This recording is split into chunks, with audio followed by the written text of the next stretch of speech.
falar sobre Deus em três pessoas. A doutrina da Trindade revela-se progressivamente nas Escrituras.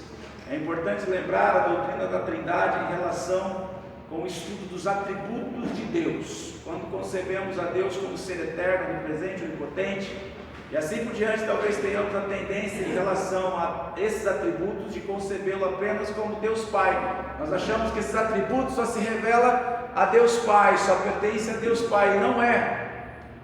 O ensinamento bíblico sobre a Trindade nos diz que todos os atributos de Deus valem para as três pessoas, pois cada uma delas é plenamente Deus. Não é que Deus Pai é mais Deus do que o Espírito, e nem o Espírito é menos Deus que Jesus. Os três são totalmente Deus, pleno. Então todos os atributos de Deus valem para o Filho e valem para o Espírito. Podemos definir a doutrina da Trindade do seguinte modo: Deus existe eternamente como três pessoas, Pai, Filho e Espírito Santo. E cada pessoa é plenamente Deus, e existe um só Deus. Filtra bem isso, porque Deus existe eternamente como três pessoas: Deus Pai, Filho e Espírito. Cada pessoa, cada um desses é pleno Deus, plenamente, e existe só um Deus. É bom a gente entender isso, para que a gente não atribua mais poder ao Filho e ache que o Espírito é inferior. Surgiu muitas heresias no primeiro século sobre a questão do Espírito Santo. Muitos achavam que ele não tinha total poder, não era pleno como Jesus, não era pleno como Deus. Hoje, para o muçulmano, ele não concebe a ideia de Espírito Santo. Para ele, Espírito Santo não existe. O que existe é Allah, um só Senhor. Então, passa aí, pastora, por favor.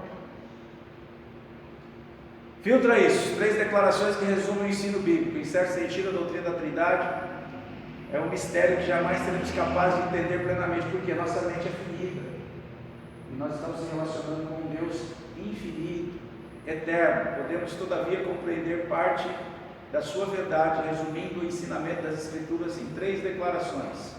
Deus é três pessoas, cada pessoa é plenamente Deus, e há um só Deus. Deus é três pessoas, cada pessoa é plenamente Deus, e há um só Deus. Não tem três deuses, há um só Deus. Passa aí, pastor. Deus é três pessoas. O fato de Deus três pessoas significa que o Pai não é o Filho, são pessoas distintas. Significa também que o Pai não é o Espírito, mas são pessoas distintas. E significa que o Filho não é o Espírito Santo. Essas distinções se mostram em várias das passagens, bem como em muitas outras passagens do Novo Testamento. Então nós vamos ver isso aí durante essa matéria. Essa matéria, como eu disse, se chama pneumatologia. Pneuma, espírito. Logia, estudo do espírito. Então, domingo, se vocês quiserem, a gente pode trabalhar com essa apostila, porque no final a gente precisa ter uma provinha aí de cada matéria que a gente for dando, para ver se a gente vai filtrando ainda melhor. Mas esse estudo aí depois você pode dar para a gente? Sim, então, eu posso dar a apostila, aí vocês, cada um pode pegar e xerocar, se quiser.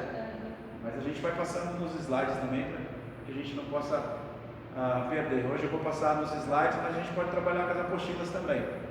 Próximo, pessoal. Filho é plenamente Deus. Cada pessoa é plenamente Deus, além do fato de serem três pessoas distintas. As Escrituras também dão farto testemunho de que cada pessoa é plenamente Deus. Primeiro, Deus Pai é claramente Deus. Isso se evidencia desde o primeiro versículo da Bíblia, no qual Deus cria o céu e a terra. Então lá, Gênesis 1:1, Deus criou os céus e a terra. É evidente em todo o Antigo e Novo Testamento, nos quais Deus Pai é retratado nitidamente como Senhor, soberano de tudo, e onde Jesus no Novo Testamento ora a seu Pai Celeste. Então Deus é soberano. Gênesis capítulo 1, no Antigo Testamento, Deus é Senhor, se revelando claramente como Deus Pai. Próximo.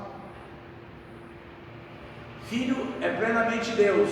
Então, estamos falando de plenitude de divindade. Então, embora esse ponto seja desenvolvido com mais pormenores, a pessoa de Cristo, outra matéria que a gente vai estar falando sobre a pessoa de Cristo. Então, podemos aqui mencionar a passagem, vários trechos explícitos, como João, capítulo 1, do 1 ao 4, diz lá que o verbo se fez carne, habitou entre nós, cheio de graça, de verdade. Então, falando da plenitude do Filho, Jesus. Jesus é pleno, Jesus é Deus. Então, essa plenitude, a Bíblia está falando em João capítulo 1, o Espírito Santo é também plenamente Deus. Então não tem uma menor e nem maior, todos eles são plenos. Uma vez que entendamos que Deus Pai e Deus Filho são plenamente Deus, então as expressões trinitárias em versículo como Mateus 28:19, batizando-os, olha a plenitude dos três, em nome do Pai, Filho e do Espírito Santo, se revestem de relevância para a doutrina do Espírito Santo, pois mostram que o Espírito Santo está classificado no mesmo nível do Pai e do Filho. Então não tem maior nem menor, todos são plenos em divindade, os três. Então um não é maior que o outro e nem abaixo do que o outro. E quando a gente entende essas coisas, nós conseguimos adorar. O Espírito Santo deve ser adorado? Sim. Uma vez um testemunho, outro pastor que foi em outro lugar, em outra igreja, e o pessoal do louvor cantou uma música linda sobre o Espírito Santo, e quando o pastor pegou o microfone e falou: estamos falando sobre o Espírito Santo não é para ser adorado. E nós vemos na palavra que ele é pleno Deus, então ele deve ser adorado, ele é digno de adoração. Então nós precisamos entender, não existe maior nem menor. Os atributos que pertencem a Deus pertencem ao Filho e pertencem ao Espírito. Quando nós vamos entendendo essas coisas, a nossa adoração vai mudando, a nossa forma de se relacionar com essa pessoa. Não é uma força, não é uma luz, não vai embora, é aquele que permanece em nós. Então essa pessoa a qual nós nos relacionamos, e nós vamos ver que um dos atributos do Espírito é o quê? Que nós não entristeçamos a Ele como pessoa. Você sabe que uma pessoa triste, ela produz menos. E uma pessoa mais alegre, feliz, ela vai produzir muito mais. Então, quando nós temos entendimento de que essa pessoa, presença do Espírito na minha vida, eu devo caminhar, eu devo andar com um coração que não o entristeça, pode ter certeza que o Espírito vai produzir muito mais coisas na sua vida. Ele vai gerar uma maturidade muito maior na sua vida. Então, entendendo isso, que não existe um com poder maior do que o outro, os três são plenos em divindade, em poder. Essa expressão divindade é o mesmo alinhamento da Santa Trindade? Isso. Isso. Próximo, pastor. Só há um Deus. As Escrituras deixam bem claro que só existe um único Deus. As três diferentes pessoas da Trindade são um, não apenas em propósito e concordância no que pensam, mas um em essência, um na sua natureza essencial. Em outras palavras, Deus é um só ser, não existem três deuses, só existe um Deus. Por isso que a nossa mente infinita capta muito sobre isso. Próximo. Deus existe eterna e necessariamente como Trindade. Quando o universo foi criado, Deus Pai proferiu as potentes palavras criadoras que o geraram. Então, Deus criou o universo. Deus Filho foi agente divino que executou essas palavras. Então, todas as coisas foram criadas nele. Lá, João vai dizer isso em Jesus, né? E o Espírito de Deus pairava por sobre as águas. Então, é como seria de esperar. Se os três membros da Trindade são igual e plenamente divinos, então todos eles existiram desde a eternidade, e Deus sempre existiu eternamente como Trindade. Então os três sempre existiram desde a eternidade. Um não foi criado, não existe os três existem desde a eternidade. Então, a Trindade, ela não atribui poder menor ou maior ao outro. Então, os três existem sempre. Você vai ver em Gênesis 1 que o Espírito de Deus pairava sobre a face das águas. Deus criou os céus e a terra. João capítulo 1, quando é a revelação do Filho, diz que todas as coisas foram criadas nele, em Cristo, né? Porque nele encontra propósito. Próximo. A gente vai dando uma pincelada. Coloca aquele branco agora, por favor.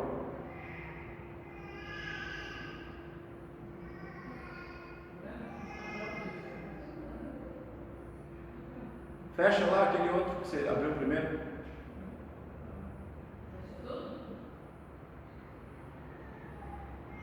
Aí, ó, o de baixo é esse aí. Vai para o 2, slide 2. Essa matéria a gente vai estar estudando sobre essas coisas: pessoas do Espírito Santo, pessoa do Espírito Santo, visão judaica do Espírito Santo, etimologia da palavra Espírito, divindade do Espírito, atributos divinos, tantas coisas vamos falar. Vai passando os slides. Vai passando, pode passar. São coisas que... Aqui, ao investigarmos a doutrina da deidade do Espírito Santo, devemos observar que no Novo Testamento ensina a unicidade da divindade, e no entanto revela a distinção de pessoas na divindade. O Pai é Deus, o Filho é Deus, o Espírito Santo é Deus. O Pai, o Filho e o Espírito Santo são claramente distinguidos uns dos outros na Bíblia, de tal forma que as três pessoas não se confundem umas com as outras. São três benditas e santíssimas pessoas que compõem apenas uma divindade, um só Deus, né, que se disse. Portanto, na unidade da divindade há uma trindade de pessoas, da qual o Espírito Santo é o revelador. Então, Deus Pai, Deus Filho e Deus Espírito. Vai passando aí. A personalidade do Espírito Santo, atitudes e ações do Espírito Santo que somente uma pessoa pode ter. Por isso que o Espírito não é força, não é uma luz. A crença na personalidade do Espírito Santo é uma das características da fé cristã. Tem pessoas que se relacionam com o Espírito Santo achando que ele é uma força. Ele não é uma força, ele é a terceira pessoa. E sendo pessoa, nós precisamos ter entendimento sobre relacionamento com o Espírito Santo. Essa crença deriva do exame preciso e cuidadoso de passagens bíblicas e contrasta com a noção explicada por muitas seitas. Algumas seitas apresentam o Espírito como sendo uma influência impessoal, uma força, uma energia. Entretanto, a palavra de Deus nos revela que o Espírito Santo é uma pessoa, pois menciona atitudes e ações do Espírito que somente uma pessoa pode ter. O Espírito Santo possui mente, vontade e emoções, que são características de uma pessoa e não de uma influência ou força. Vejamos algumas provas bíblicas. Tem pessoas que se relacionam, irmão, tem dom, e por incrível que pareça, as pessoas que têm um dom são as que menos conhecem sobre a pessoa do Espírito, porque elas acham que ser cheio do Espírito é a manifestação de um dom, e não é. No decorrer dessa matéria, nós formos conhecendo a pessoa do Espírito, nós vamos entender, através desse conhecimento, uma forma de adoração muito mais profunda do que a que a gente vive hoje. Pode ter plena certeza disso. Pode passar. Entretanto, através da Bíblia, o Espírito Santo é revelado como pessoa, com sua própria individualidade. 2 Coríntios 3, 17 a 18. Quem tem Bíblia aí, abra lá. 2 Coríntios, capítulo 3, 17, 18.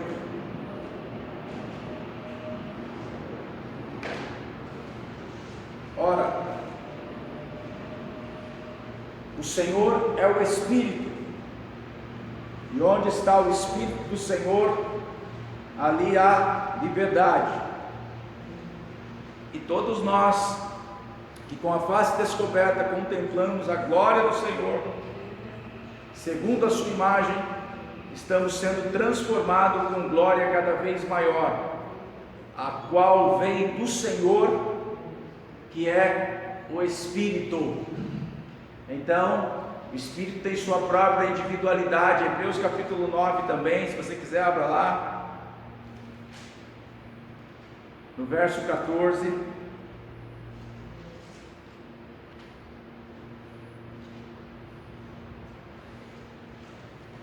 Quanto mais o sangue de Cristo, que pelo Espírito eterno se ofereceu de forma imaculada a Deus, purificará a nossa consciência de atos que levam à morte, para que sirvamos ao Deus vivo.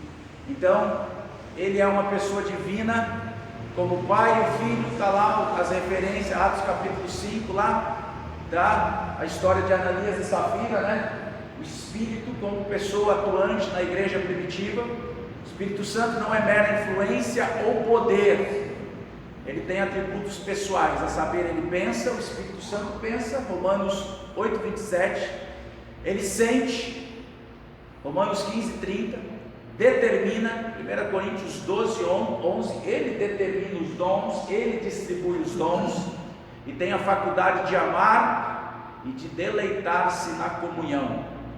Foi enviado pelo Pai para levar os crentes à íntima presença e comunhão com Jesus. João 14, 16 a 18 a 26, diz que Jesus enviará o Consolador.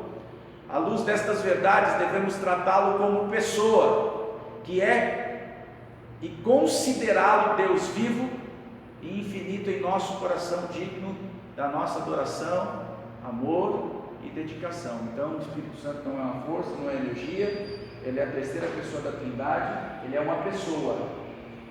Então nós nos relacionamos com a pessoa do Espírito, pleno, não menor e nem maior, pleno em divindade. Vai lá, pastora. O Espírito Santo se entristece, e não entristeçais o Espírito Santo de Deus, no qual foste selados para o dia da redenção. Somos admoestados a não entristecer o Espírito Santo, retratando, portanto, que ele possui as emoções de uma pessoa. Uma força se entristece? Não. Uma energia se entristece? Não. Ele sofre quando pecamos e se entristece com as manifestações do nosso pecado. Então, guarde estas coisas no seu coração. As minhas atitudes podem alegrar ou entristecer. Você sabe que uma pessoa triste vai produzir muito menos. Estamos falando da pessoa da Trindade. E se você não anda na direção, não procura agradá-lo, então você vai produzir muito menos.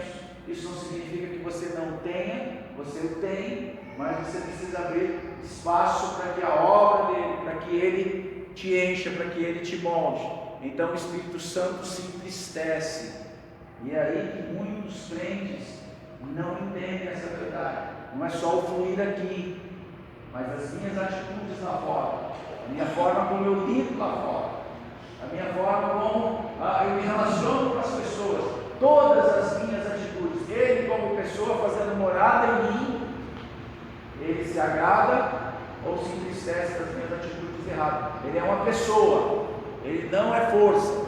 Então somos admoestados a não entristecer o Espírito Santo. Meu Deus e meu Pai, eu preciso orar, preciso te conhecer mais, preciso entender que as minhas atitudes trazem tristeza ou agradam ao Senhor. Próximo. O Espírito Santo tem ciúmes, são características do Espírito como pessoa. Isso são provas que o Espírito é uma pessoa e não uma força. Infiéis, não compreendeis que a amizade do mundo é inimiga de Deus? Aquele, pois, que quiser ser amigo do mundo, constitui-se inimigo de Deus. Ou supondes que em vão afirma a Escritura: é com ciúme que por nós anseia o Espírito que Ele fez habitar em nós, quando traímos a Deus através dos nossos pecados, ambiguidades, contradições, negações da fé. Não dou um bom testemunho, o pecado não é confessado. Quando eu nego a fé com a minha atitude, amaziamento com o mundo, me relaciono com o mundo, tenho aliança com o mundo, o Espírito de Deus sente ciúmes com o marido, com a mulher adúltera e vice-versa.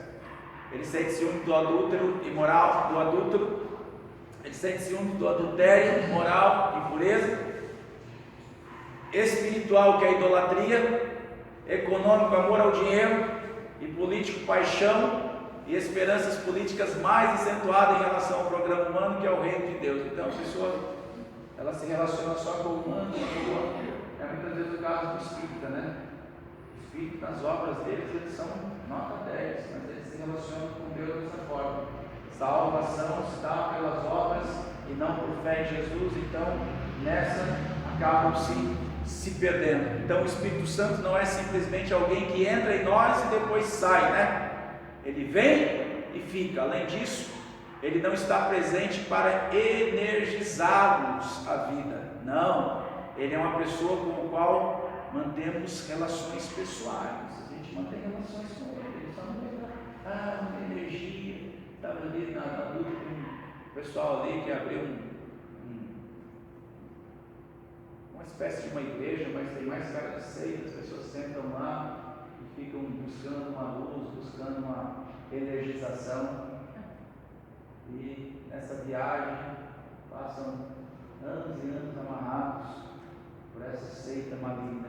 Então o Espírito Santo, a gente precisa entender isso. Ele vem e fica, ele permanece, ele é uma pessoa, ele é presente e ele quer manter relações pessoais conosco. Próximo. O Espírito Santo pensa. Só uma pessoa pensa. Força não pode pensar. Por isso que o Espírito Santo não é uma força. É aquele que examina os corações, sabe qual é a intenção do Espírito, e é ele que, segundo Deus, intercede pelos santos. Nesse texto as Escrituras dizem que o Espírito Santo examina os corações, ou seja, examinar é raciocinar, é calcular, é emitir juízos. Uma força jamais pode calcular, jamais pode examinar, só uma pessoa pode fazê-lo.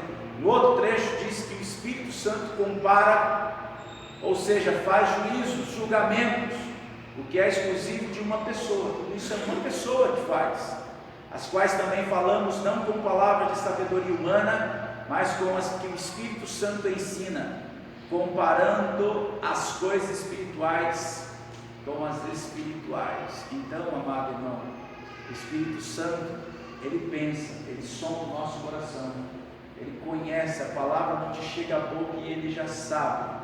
Então ele examina o teu coração, o teu raciocínio, aquilo que está aqui na tua mente.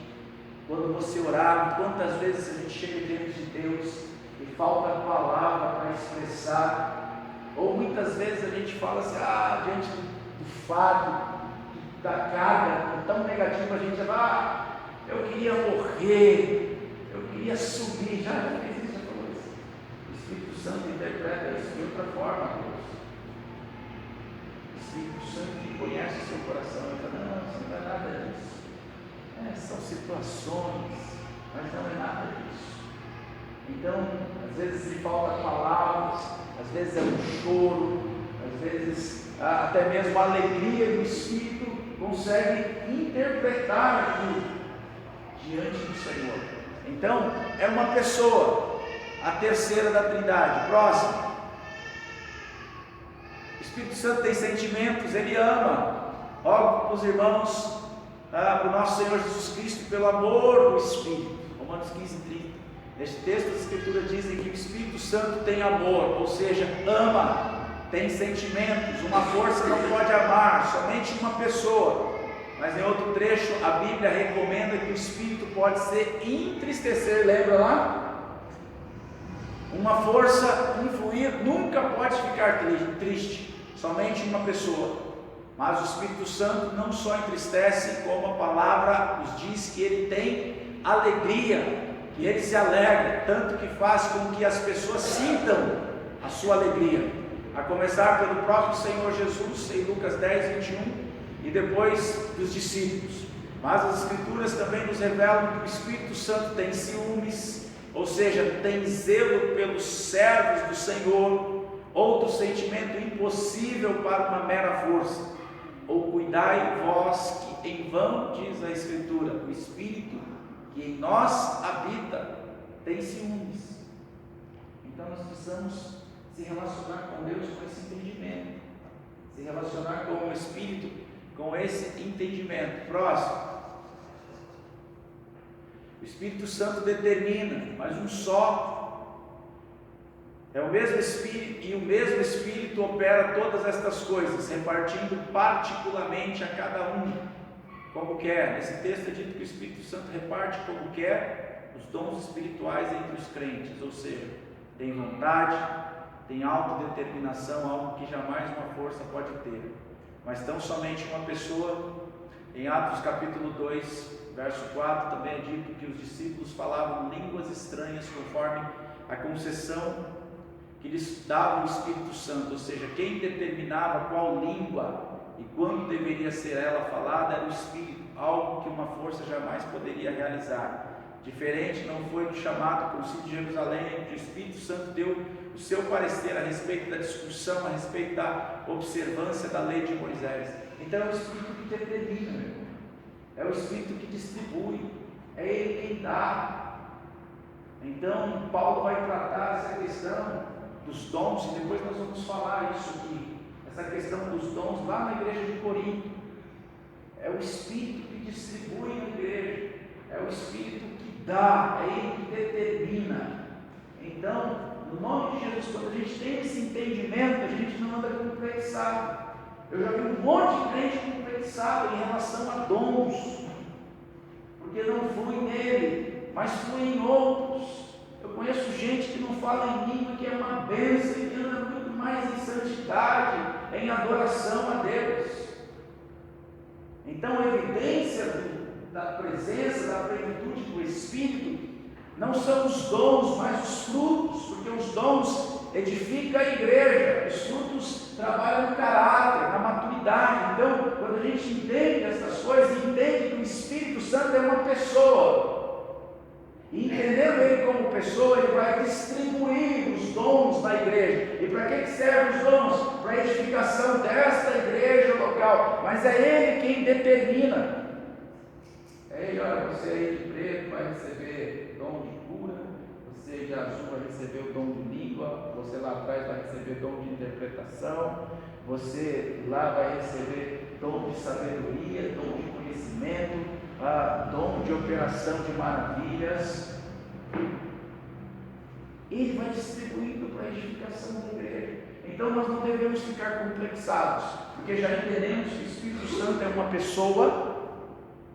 Línguas são dons, amor, alegria, frutos, e eu preciso entender que ao me relacionar com essa pessoa, não entristecendo a ela, ela vai se alegrar de mim, e ela vai se alegrando de mim e capacitando. Então, na igreja, no ministério, à medida que eu me entrego, à medida que eu me envolvo com ela, não existe crente de segunda divisão, meu irmão. Não existe crente de segunda divisão. Existem pessoas que se relacionam e que se entregam e que estão abertos a obedecer, a renunciar, a dizer: Espírito Santo, eu te entristeci com a minha atitude e eu preciso confessar perdão, eu preciso que o Senhor se agrade de mim, eu preciso me encher do teu poder. O Espírito Santo não vai embora quando pecamos, mas temos que confessar o nosso pecado. Entendendo isso, a nossa vida vai fluindo, vai crescendo. Aí nós vamos sendo crentes maduros para se relacionar até com os dons, meu irmão. A gente vai alcançar maturidade, tamanha maturidade, que nós vamos passar por algumas searas. O problema da igreja, ela está aqui. A igreja crê na pessoa de Deus, a igreja crê na pessoa de Cristo, mas quando entra na doutrina do Espírito, quando se fala de Espírito Santo, a igreja se divide. A igreja se divide dos tradicionais, pentecostais e neopentecostais. Então, no decorrer da nossa caminhada, nós vamos entender que se por exemplo, os que são chamados batistas tradicionais, entender que há um mover do Espírito maior e se abrir para isso, vão fluir ainda mais. se os assembleanos pentecostais entenderem que precisa se ter uma maturidade para se relacionar com os dons do culto público, meu irmão, nós vamos fluir ainda mais, de maneira muito mais sábia. Não que lá tem Deus, muito mais de Deus, e aqui não tem Deus, e fica essa guerra, essa briga. Eu falo em línguas e eu tenho mais poder do que você que não fala, eu sou mais cheio de Deus porque você não fala e eu falo. E a gente fica nesse cabo de guerra por falta de entendimento que o Espírito distribui a cada um conforme a sua determinação. Então é Ele quem determina. É o Espírito que determina. Quando você começa a entender essas coisas, você não fica complexado. Tem um monte de crente complexado dentro das igrejas, porque ele não fala no mistério, porque ele não flui no mistério. Se o Espírito Santo não abençoou com aquele dom, abençoou com o outro, irmão, para edificação do corpo, para edificação da igreja. Nem todos falarão em línguas, nem todos terão poder para curar, nem todos falarão profecias, nem todos, porque a igreja é um corpo feito de muitos membros. É isso que Paulo está dizendo lá para aqueles irmãos. Então não fiquem complexados. E para a pior igreja, meu irmão, no Novo Testamento, a pior igreja era a igreja de Corinto. A pior igreja tinha divisão, tinha incesto, tinha pecado não confessado, tinha a turma da ceia que era terrível. A ceia em Corinto, meu irmão, era terrível, era uma divisão terrível.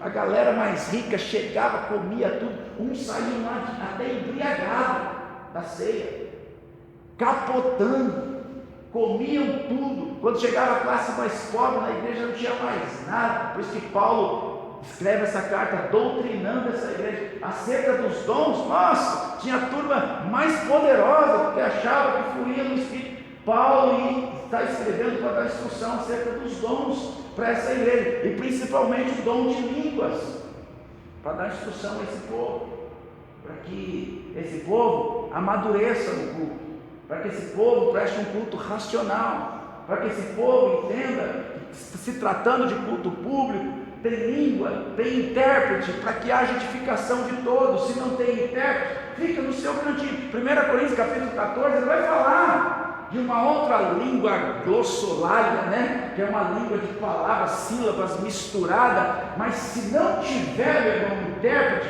que fique calado no seu cantinho. Ele vai falar disso. A gente vai tratar sobre isso, porque quem fala em línguas fala em mistério e edifica-se a si mesmo. Agora, de Atos capítulo 2 é outra língua. A língua de Corinto é uma, a língua de Atos capítulo 2 é outra língua. Então, estou na congregação, estamos aqui, o Espírito Santo falou ao seu coração de forma tremenda, poderosa. Você se levanta, o pastor está aqui pregando, e você se levanta e fala em línguas. Você precisa ter no seu coração uma testificação de que o Espírito Santo vai levantar alguém aqui para interpretar aquilo que você está falando. Porque se não tiver alguém para interpretar aquilo que você está falando, não traz edificação para a igreja. Porque o chamado para o culto público é trazer edificação para a igreja. E se não tiver edificação na igreja, a pessoa, o pastor chegar aqui e fica só entre ele, fluindo, edificando-se a si mesmo, edificando a Deus, em que as outras pessoas vão ser edificadas? Paulo está tratando isso no culto público, a gente vai falar disso. Porque às vezes a gente, principalmente quem foi criado assim em igreja batista, já exclui logo esse dom. Eu não quero saber desse dom, esse dom é coisa do diabo, é coisa do maligno. 1 Coríntios vai dizer, já tem qualquer coisa.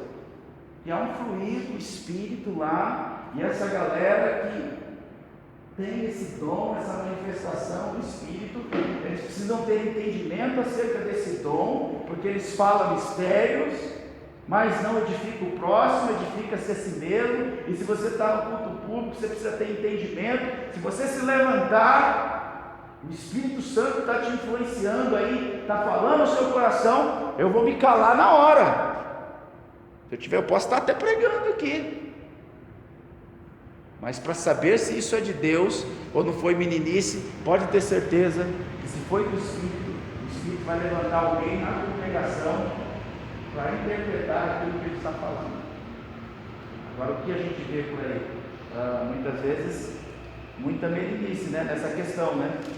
Então, no capítulo 14 aqui, siga o caminho do amor e busquem com dedicação os dons espirituais, principalmente o dom de profecia, pois quem fala em língua não fala aos homens, mas a Deus. De fato, ninguém o entende. Em espírito fala mistérios. Então, a pessoa está falando em espíritos mistérios. Mas nós precisamos entender que Paulo está falando aqui do culto público, dando direção à igreja, na sua casa, no seu quarto, no teu secreto. Meu irmão, fale se esse dom está sendo um dom abençoador, se o Espírito Santo lhe deu, flua. Mas é essa maturidade que a gente precisa entender, que eu não sou mais santo e nem mais poderoso do que ele, porque eu falo e porque ele não fala. A gente está tratando de um dom. O Espírito Santo é uma pessoa e ele distribui, ele determina. A gente vai estar falando sobre essas coisas mais na frente. Próximo aí, pastora.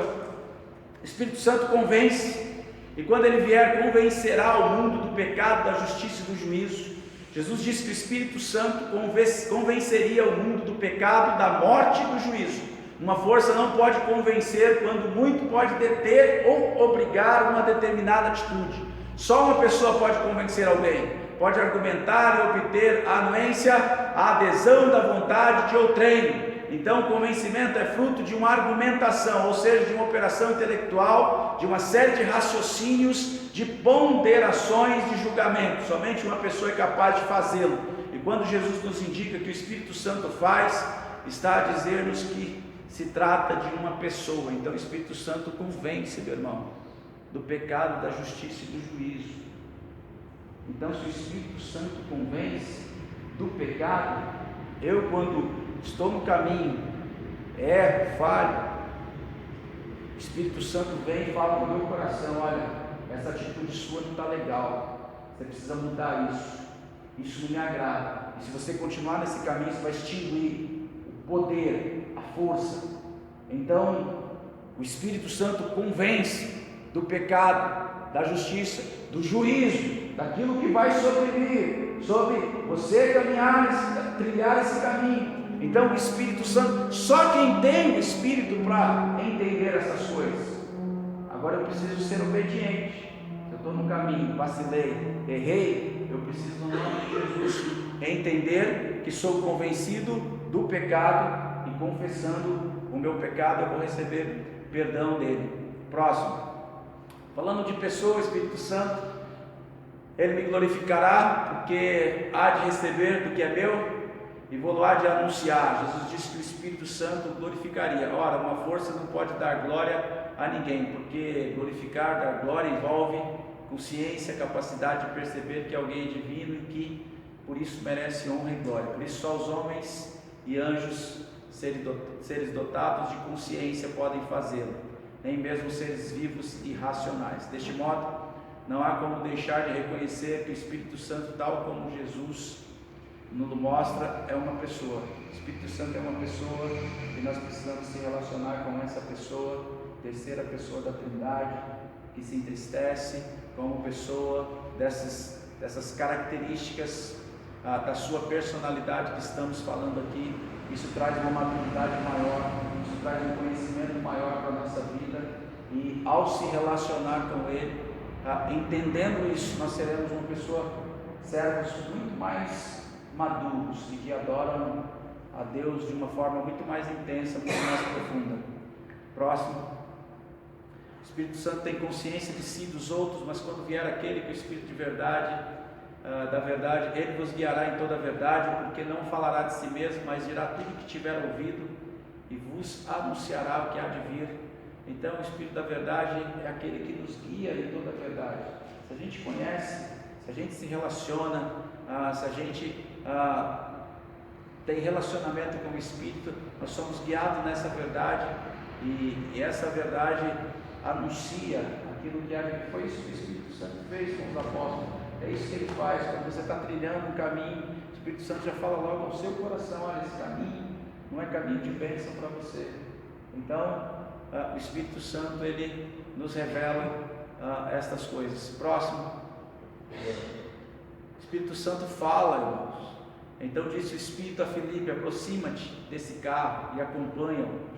Aqui percebemos que o Espírito Santo é um ser que fala. Ora, uma força não pode falar, mas uma pessoa sim. O texto é certo que o Espírito Santo fala, que em Atos capítulo 13, isto é explicitamente mencionado, como também em 1 Timóteo capítulo 4, Hebreus capítulo 3, bem assim em todas as cartas que Jesus enviou às igrejas da Ásia Menor, como um instante em que se fazia a revelação a João das coisas que brevemente hão de acontecer. O Espírito Santo fala.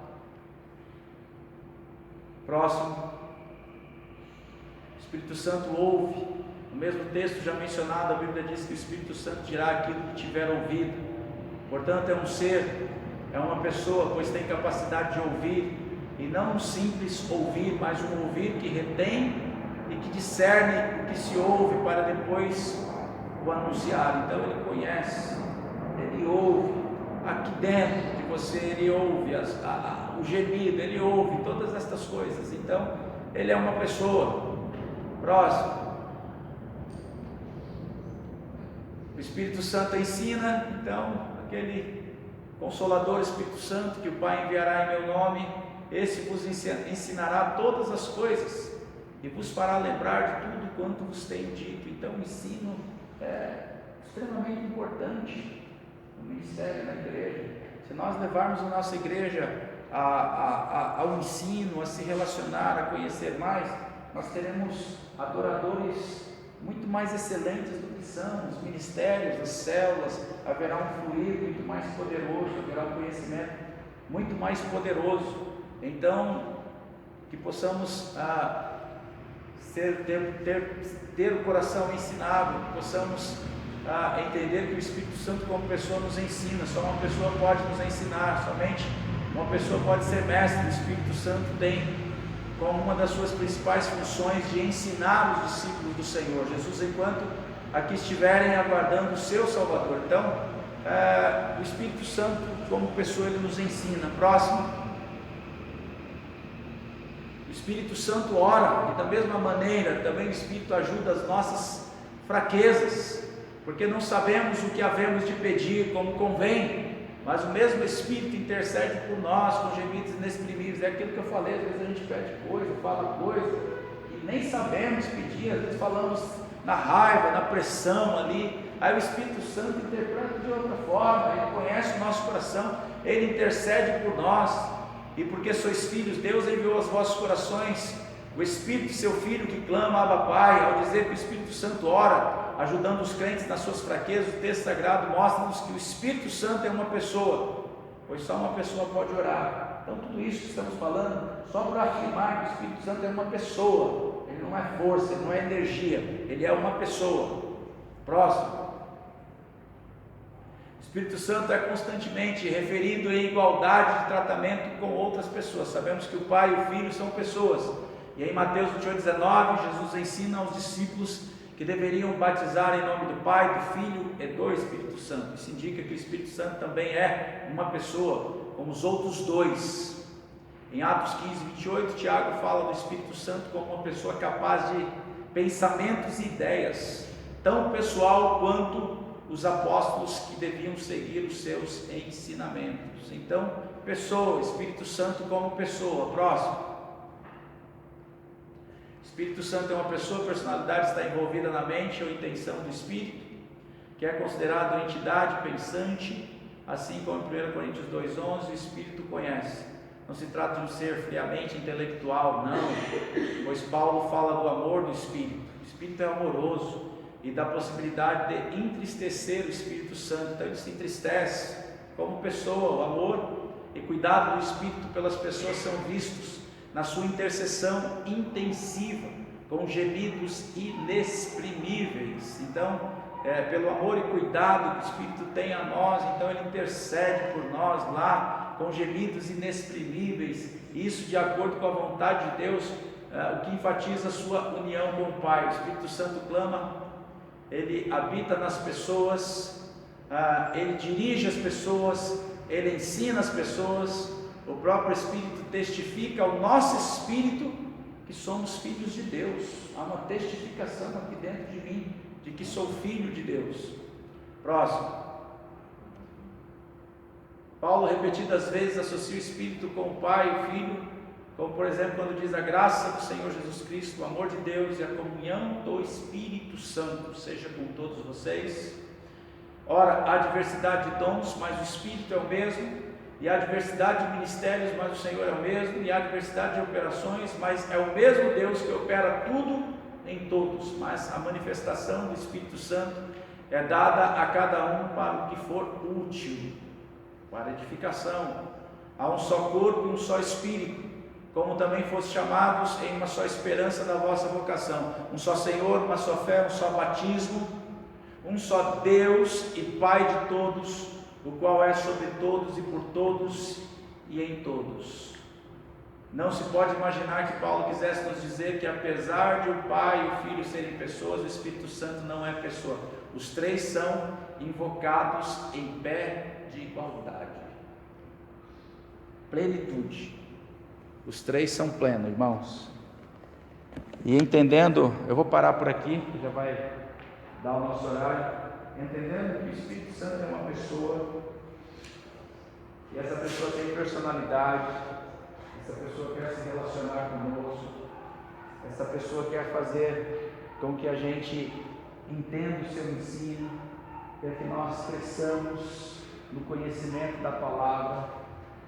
Essa pessoa, ela se agrada ou desagrada com as nossas atitudes. Essa pessoa, ela tem dons para mim e para você. Pode ser parecido, pode ser distinto, mas Ele, como o Senhor da casa, o Senhor da igreja, sabe o que essa igreja necessita, sabe o que você necessita. Eu acredito que se você se relacionar, se você o conhecê-lo ainda mais, de uma forma mais intensa, mais profunda, você vai ser um crente muito mais abençoado do que você tem sido hoje. Você será um crente muito mais maduro do que você tem sido hoje. Pessoas se relacionam com o Espírito apenas com os dons. Espírito não se resume a dons, a frutos, mas é uma pessoa. E essa pessoa que se relaciona conosco quer trazer esse conhecimento, esse ensino, nos fazer lembrar, dar certeza, testificação ao nosso espírito de que somos filhos de Deus e de que Ele faz morada e Ele não vai embora. Ele não vai embora, ainda que eu escorregue, que eu dei uma vacilada, tendo o Espírito de Deus em mim, esse Espírito vai me constranger a um quebrantamento, porque o Espírito testifica o meu Espírito. Então Ele vai me convencer de que essa atitude é uma atitude de pecado, de que o meu testemunho precisa ser um testemunho verdadeiro, de que eu preciso anunciar, não somente aqui dentro, mas lá fora, de que a minha vida está nele, e eu estando nele, eu vou gerar frutos. Frutos vai tratar do nosso caráter, da nossa vida, da mudança. O crente precisa de mudança. Todos aqueles que estão em Cristo Jesus, nova criatura é, e nesse processo de santificação que o Espírito Santo vai gerar. Não dá para vencer pecado sem presença do Espírito. Não dá para ir para o céu, porque o Espírito nos céu.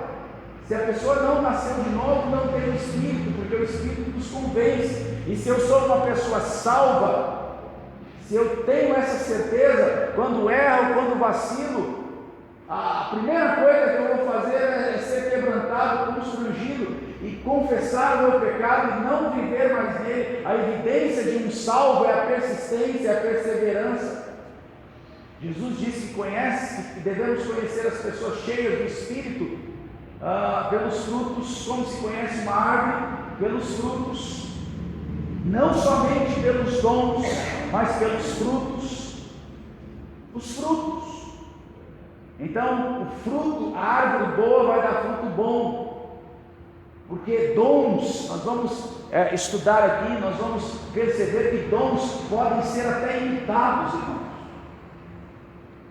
Chega uma turma em Mateus capítulo 7 e diz para Jesus: em teu nome expulsamos demônio, em teu nome fizemos curas, em teu nome realizamos coisas sobrenaturais. Isso não é o diabo? Que aparentemente fez ali todos esses sinais para enganar. O que vemos muitas vezes pessoas assim, e Jesus olha para aquela turma e fala: eu não vos conheço. Não é que um dia conheceu e não conhece, mas eu nunca vos conheci. Dons, meu irmão, eles podem ser até maquiados pelo diabo. Paulo vai dizer sobre essa questão em 1 Coríntios, ele está corrigindo a igreja e fala: olha, vocês fiquem espertos, porque o diabo ele pode se revestir até de anjo de luz. Ele tem esse poder para se disfarçar dessa forma. Ele tem esse poder para gerar uma certa cura, para manter essas pessoas prisioneiras, cativas. Então a gente tem que ter muito discernimento para se relacionar com dons e entender que o Espírito, a pessoa é muito maior, e é com essa pessoa que eu me relaciono, e me relacionando com ela eu vou ter dela. E tendo dela, me enchendo dela. Por isso que Paulo diz: não vos embriagueis com vinhos, mas enchei, dê lugar para que o Espírito Santo encha vocês, para que o Espírito Santo fortaleça vocês, traga conhecimento a vocês, mudando a vida de vocês. Então, meu irmão, no nome de Jesus, eu creio que no decorrer dessa matéria, no decorrer de estarmos falando sobre a pessoa, a presença, os frutos, os dons, a minha forma de se relacionar no culto público, eu vou ser uma pessoa muito mais madura. Você vai ser uma pessoa muito mais madura, muito mais cheia de Deus, e para ensinar, apto para ensinar outros acerca dos dons, dos frutos, da pessoa do Espírito, da santificação. Quando falar: não, ele é uma força, não, ele é uma pessoa, ele é menor que Deus, não, ele é pleno, Deus Pai, Filho e Espírito são plenos, não existe menor nem maior. Devorar o Espírito, sim, porque Ele é Deus, Ele é Senhor, Ele é pleno. Então, meu amado, no nome de Jesus, eu creio que Deus irá fazer coisas maravilhosas aqui. Deus irá nos encher, te capacitar de uma forma muito mais tremenda, muito mais profunda, quando você estiver lá fora, quando você estiver se relacionando com pessoas, quando você estiver ensinando pessoas. As pessoas vão entender e vão perceber que o Espírito Santo tem te ensinado, porque você tem buscado a Ele, priorizado a Ele. Que Deus abençoe. Nós vamos colocar de pé, nós vamos orar ao Senhor em nome de Jesus.